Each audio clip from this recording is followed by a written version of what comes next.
I knew there'd be a little giggles when you saw my slide. This is my topic today. What's in it for me? You've all heard that phrase, that question.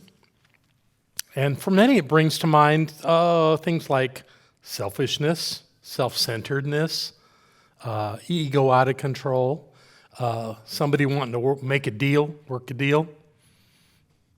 But the truth is that it's actually a reasonable question to ask ourselves. What is in it for me? What is it that I want to get out of what I'm doing? I think it's something we should always be asking ourselves. Now,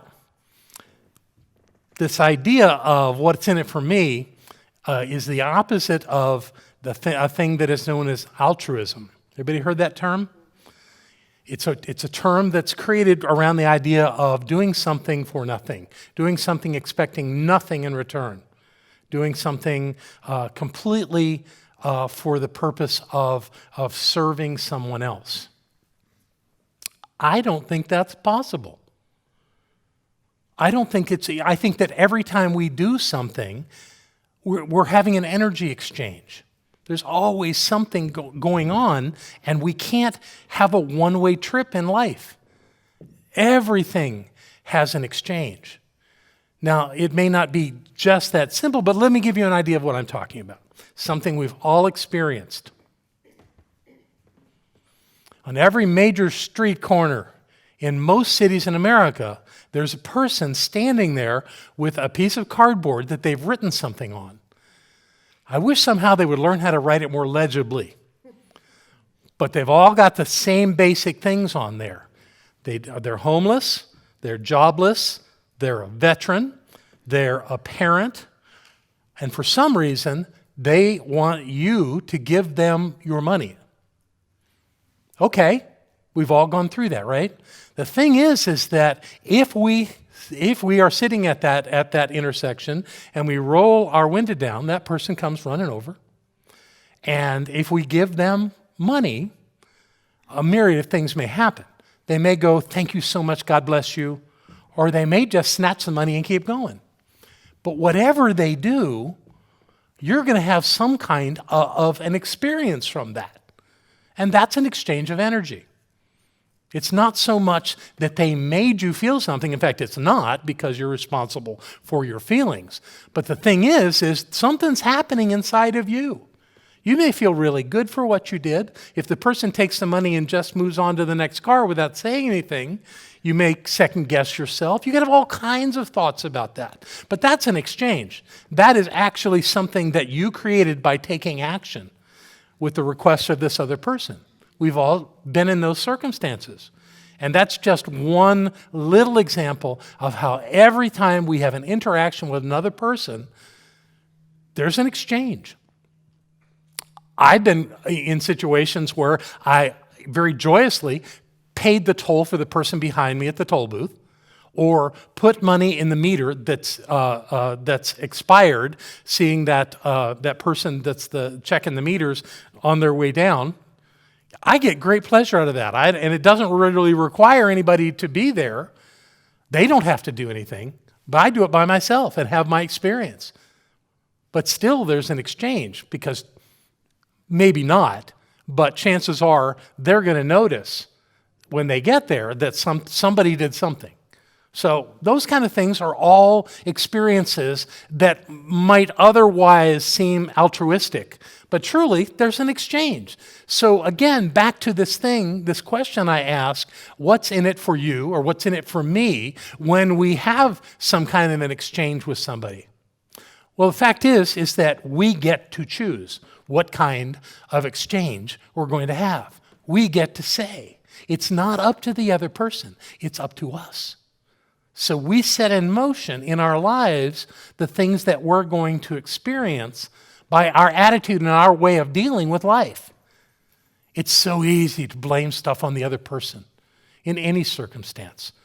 Go to a family reunion, and you know somebody's going to say something as though you were the 12-year-old that they knew all those years ago. And you're going to be possibly insulted, or maybe you'll just laugh it off. But that's your choice. What they do is irrelevant. What you do is very important to you. What they do is relevant to them, but not to you. They're not irrelevant people. But in all of that, there's something to learn about this. There's something to understand about this exchange. And Ernest Holmes has some words about this. He speaks from the idea of giving. He says, we should give of ourselves in love and in service to others, in a spirit of generosity and good fellowship. Good starting line. Next sentence, to refuse to give is to refuse to receive, for everything moves in circles. That's the important thing to understand. Everything moves in circles. There's always a response to every action, always. Real giving, he says, is the givingness of the self. A kind word, a thoughtful act, perhaps just a smile can help lighten the burdens of others. And that's absolutely so. But not only is that, I'll take what Ernest says here one step further. And Barbara said it in the piece that you heard from her earlier. When we lift others up, we are lifted up. We cannot lift others up and remain in a state of being burdened.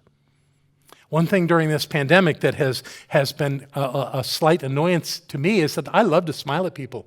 And I love for them to smile back. That's fun. I like that. Doesn't work with masks on.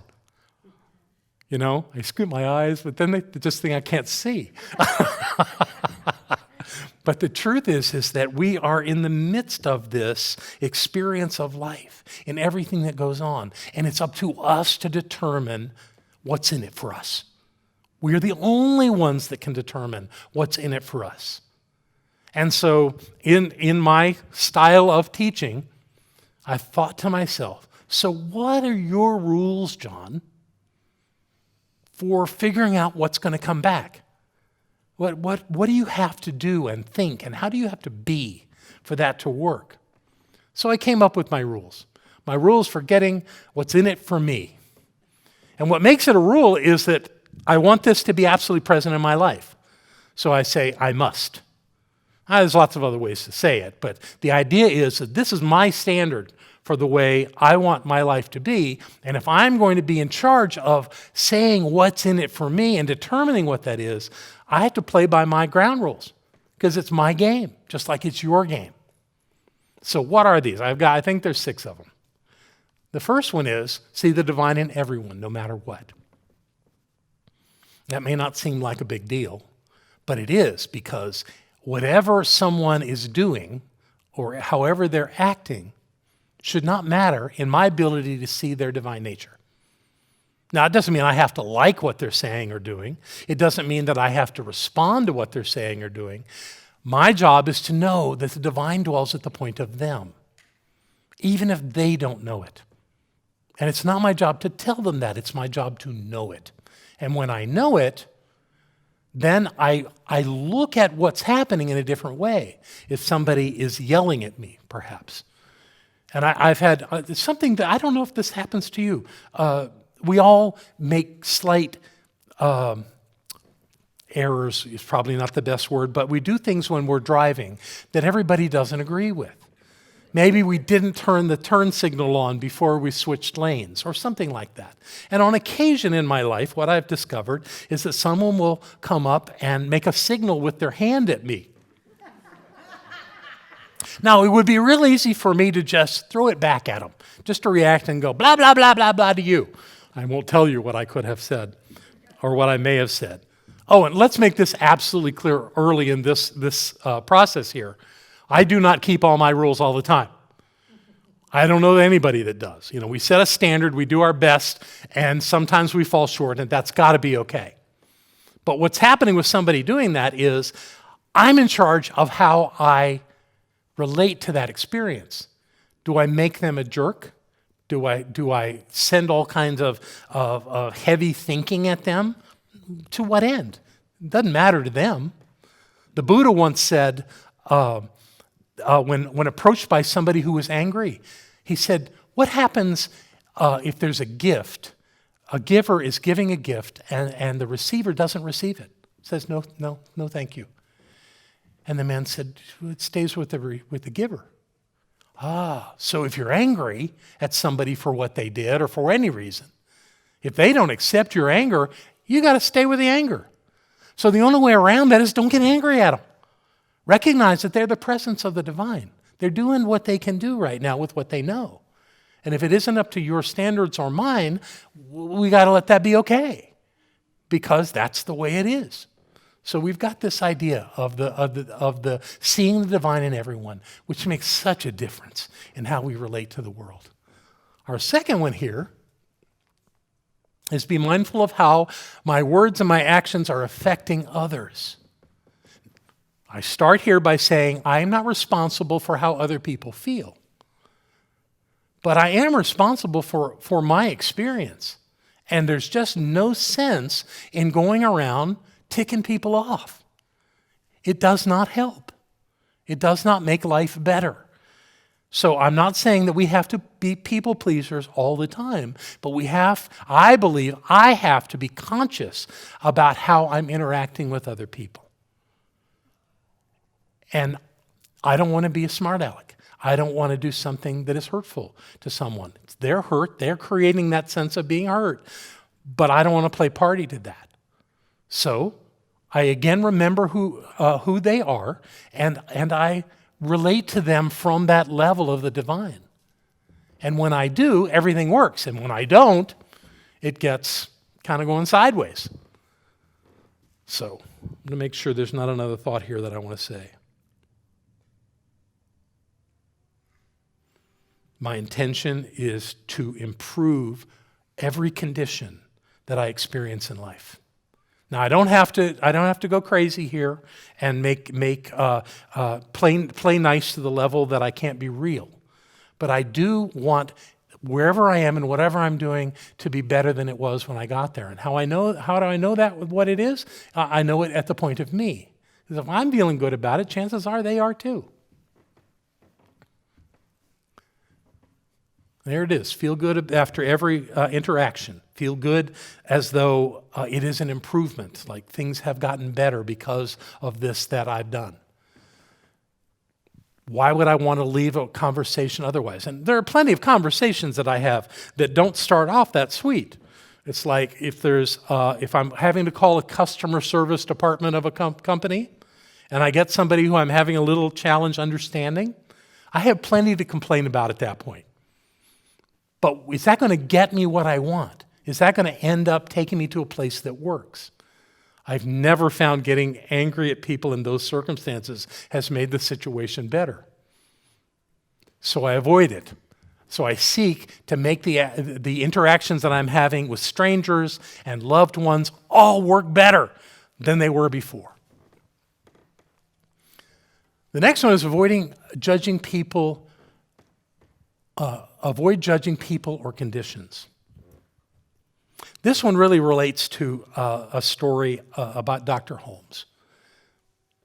Dr. Holmes really worked at this in his life. And the best story I ever heard about this was told by Bill Hornaday, who was the founding minister of Founders Church in Los Angeles, which was the community, a spiritual community that was attached to the office building where Ernest Holmes had his office. But Bill Hornaday often traveled with Ernest, and on this particular occasion, they had traveled up to Oakland, California to speak at the Oakland church, and the Oakland church was relatively new at the time. Now, if you go to the church in Oakland, it's actually up on a hill in a residential part of the city, kind of overlooking the city. It's very beautiful, but at the time, they were in a rental space in the city. And what Dr. Holmes would do before he spoke is he would speak to people who were coming in. And so he was out on the street in front of this church speaking to people as they came in. And apparently in the midst of this, and I don't know that this was a Sunday morning, it may not have been a Sunday morning. Bill Hornaday being there tells me it likely wasn't a Sunday morning, but that whenever it was, there was a woman that approached Dr. Holmes on the street who was not planning on coming into the service. Actually, she had other intentions. She was a young woman, and she propositioned Dr. Holmes. And from her attire, apparently, at least according to Bill Hornaday, he could tell what this woman was up to, and he came out and was aghast at what was happening because there was this conversation going on with Ernest. And he goes up to Ernest and said, "What are you doing?" And he said, "I'm speaking to this young lady. Leave me alone." And so they continued their conversation. And at some point, Ernest turned to Bill and said, I want you to go across the street to that hotel right there and get a room. Dr. Bill was apparently confused at that point, but he did what he was asked. And Ernest brought this young lady over to the hotel and took her up to the room that had been rented and had Bill come as well. And he then said to Bill, I want you to go and find some different attire for this young lady. And I want you to go and buy her a bus ticket to wherever it was in the Midwest she was from, because she's going home tonight. Because apparently she had come to California, to find her new life and create riches and all, and it hadn't worked out the way she wanted. And she then found herself doing things that she really didn't want to do. And it was time for her to go home. And Ernest was making sure that that was happening. Now, if you can do that in that circumstance, which is just filled with so much possibility of judging and creating something wonderful out of it, you can turn anything around, anything at all. And you do that by not judging people and not judging conditions. Doing those things is like a hook. And if it hooks you, then it's got you. So instead, stand back and go, if this person is the presence of the divine, if they are seeking to find their way, can I play a role in them doing that? Maybe, maybe not. Maybe it's not yours to do. But you won't even have the opportunity of doing that if you fall into judgment. I believe in living proactively, which means that I'm in charge of what's happening in my life. I'm making my life happen. I'm not blaming anybody else for anything that's going on in my world. And I can reconcile whatever is happening to me that maybe isn't pleasant in the moment by knowing that this is mine to do. And when I do that, it shifts my energy completely to know the truth about this, that I am on a journey of awakening. And the pleasant things and the unpleasant things all come together to create that life. There was a woman working with Mother Teresa in Calcutta. A woman from America had come to assist and serve her. And Mother Teresa was dealing with a man on the street that was dying. And he'd been there a while. And of course, he was not well. And he stank. The smell was awful. And Mother Teresa is assisting this man. And the woman that was there from America said to her, I wouldn't do this for $1 million.